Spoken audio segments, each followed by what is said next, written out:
O Palmeiras pode faturar algum troco com a possibilidade de transferência do Danilo, formado na base alviverde para o time do John Textor. Preciso te atualizar sobre a especulação de que Richard Rios interessa ao Porto. Fala aí pessoal, sou Jorge Nicola, bem-vindos a mais um vídeo do canal, sempre bom ter vocês por aqui, sem perder tempo. Pedir para deixar like, se inscrever no canal e ativar as notificações. O Palmeiras para responder se o Verdão pode faturar um troco com o Danilo. Você lembra dele? Volante revelado na base, um dos mais promissores do elenco e vendido em janeiro de 2023 para o Nottingham Forest. O início dele por lá foi extremamente promissor, mas o Danilo acabou se contundindo e perdeu espaço na Inglaterra, tanto que o jornal Mail Sport informa que existem negociações para que ele troque o Nottingham Forest pelo Lyon, clube francês de John Textor. A operação geraria na casa dos 20 milhões de euros. Na hora lembrei que o Palmeiras, quando vendeu o Danilo, ficou com 10% da mais-valia. E aqui que vem a má notícia para o torcedor do Palmeiras. Verdão havia vendido o Danilo em janeiro de 2023 por 20 milhões de euros.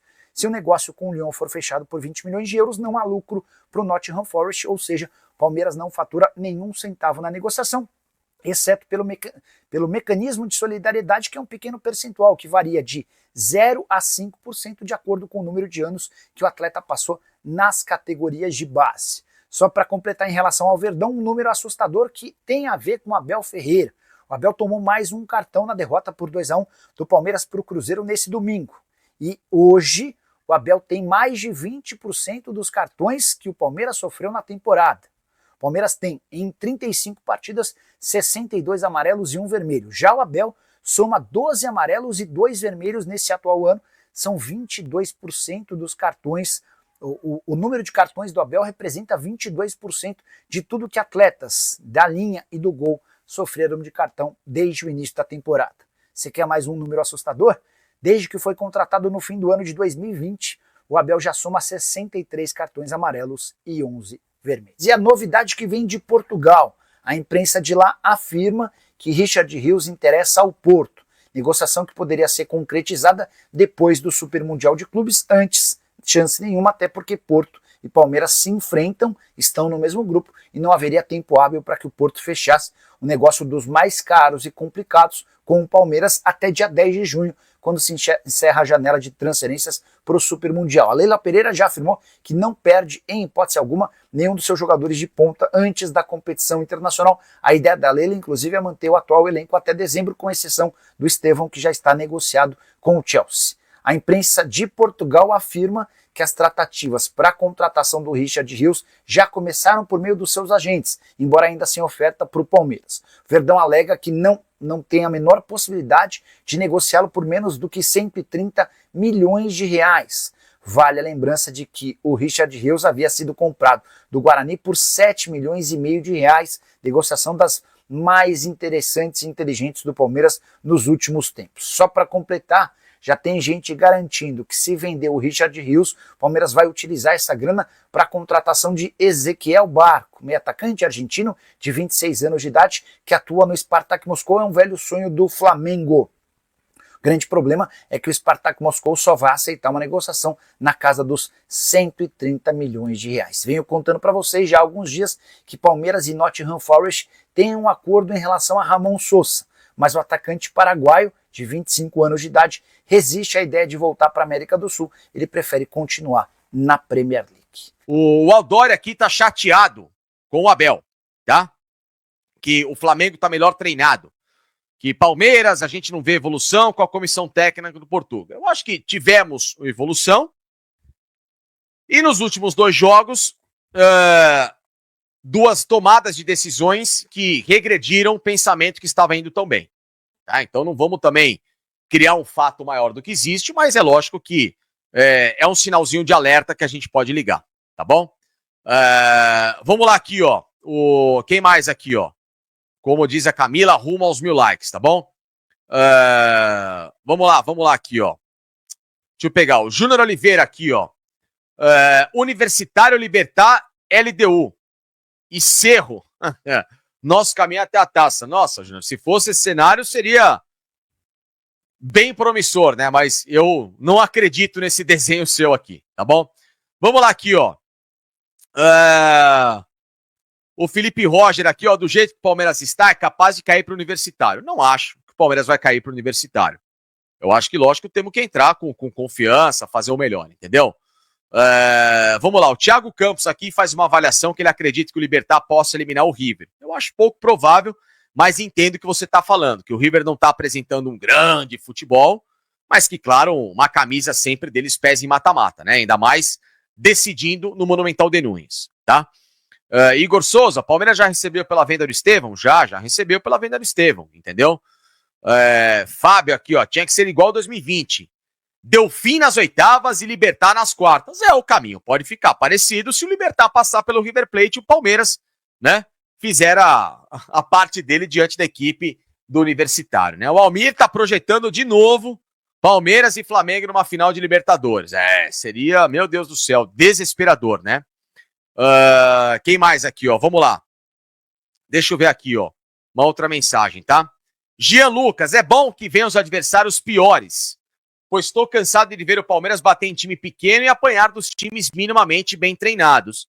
É um bom argumento, Jean. É um bom argumento de você colocar aí o Palmeiras numa missão de entrar com a faca nos dentes, né?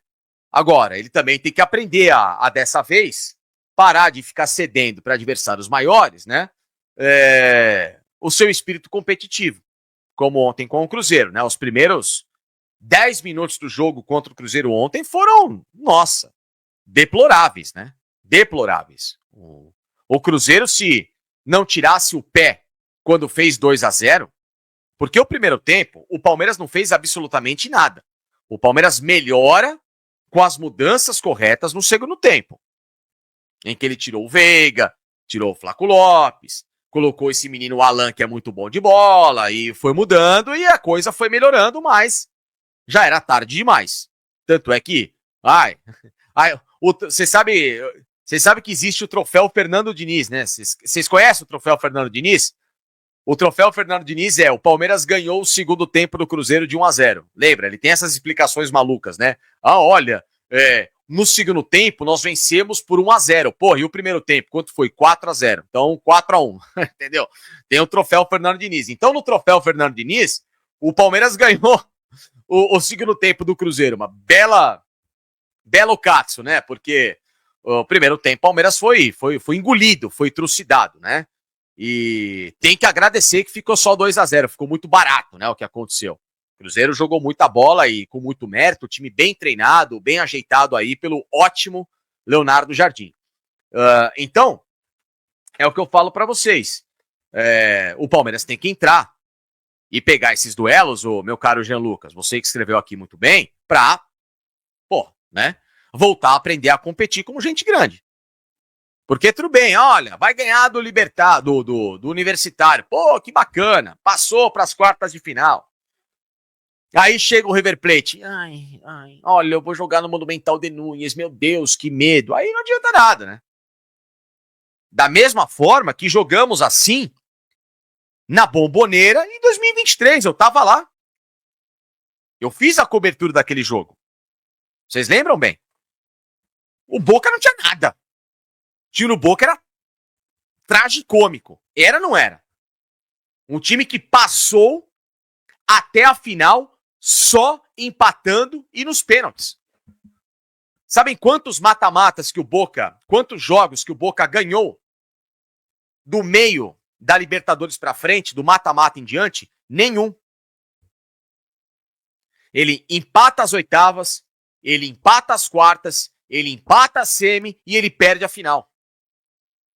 O time era horroroso. E nós ficamos com medo de jogar na Bombonera. O Abel escalou errado, não colocou a molecada que tinha que jogar, e etc e tal, e entregamos de bandeja uma vaga. Então, se a gente repetir esse espírito contra um River no Monumental de Núñez, aí, meu amigo, vai ficar complicado. Porque num jogo desse, se você volta com um placar de 2 gols ou mais de diferença, meu irmão, é muito difícil inverter a história.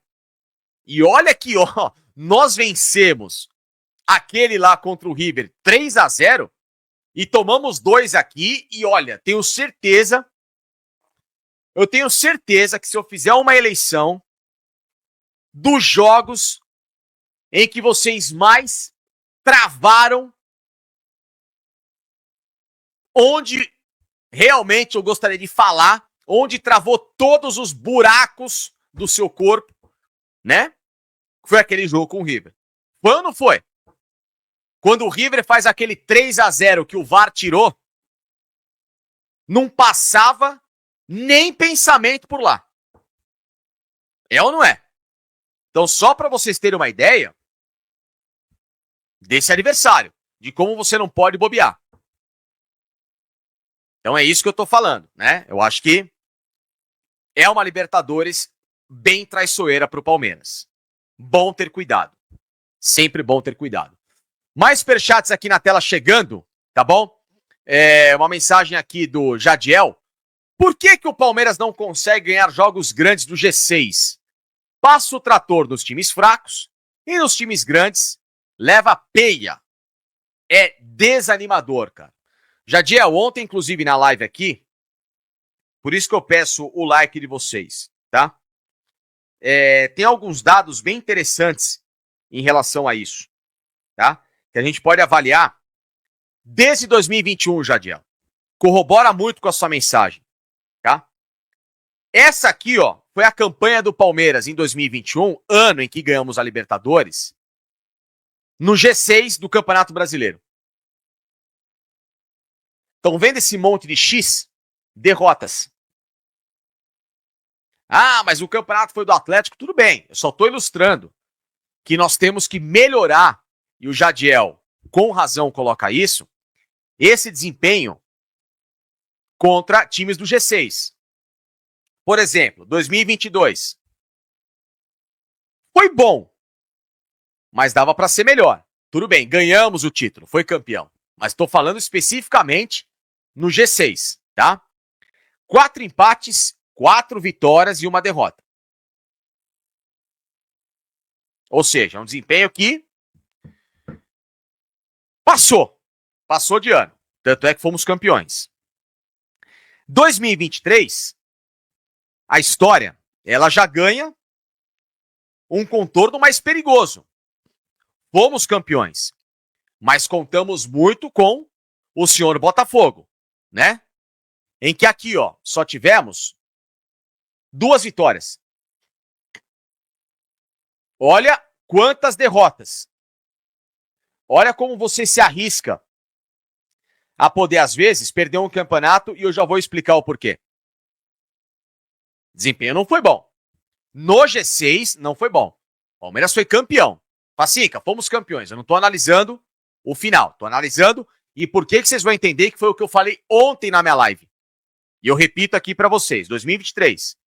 Agora vocês querem algo aterrorizante? Olha o 2024. Olha por que também que nós perdemos o título no ano passado. Olhem quantas vitórias míseras nós somamos. Apenas uma. 2-1 com São Paulo. 4 derrotas e 4 empates. 5, aliás. 5 empates e 4 derrotas com uma vitória. Por que eu faço essa análise? E em cima da mensagem aqui do Jadiel.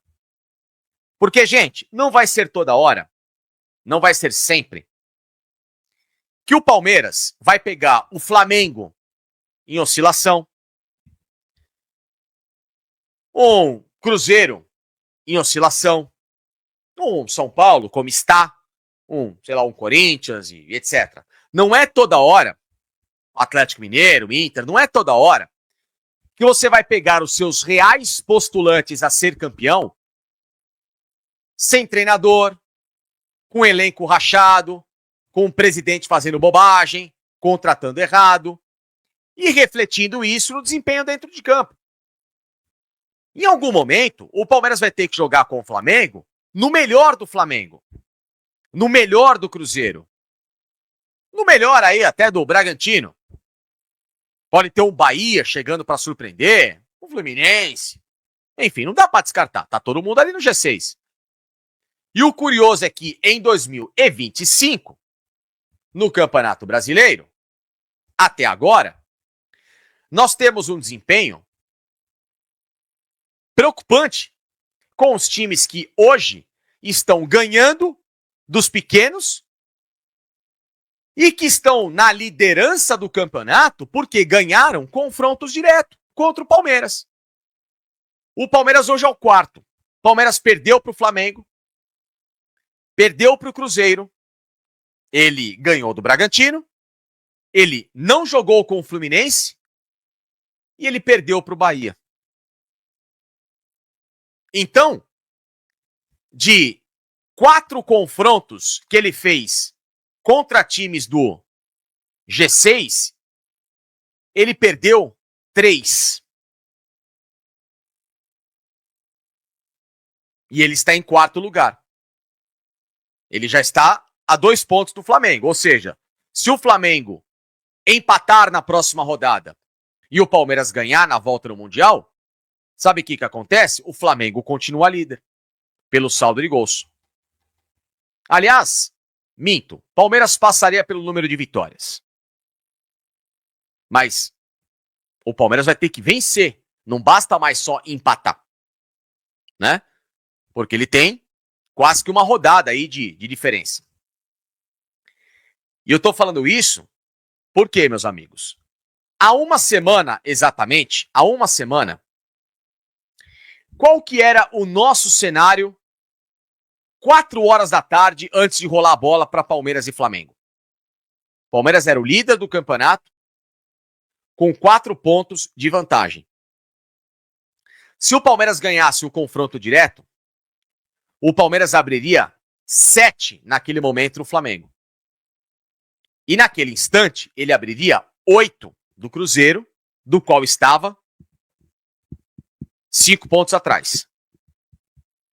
Hoje, a gente poderia falar de um Palmeiras, se perdesse com essa gordura que ele não fez contra o Flamengo, a gente falaria do Palmeiras hoje com 4 pontos de vantagem sobre o Flamengo e 5 pontos de vantagem sobre o Cruzeiro. Era ou não era melhor?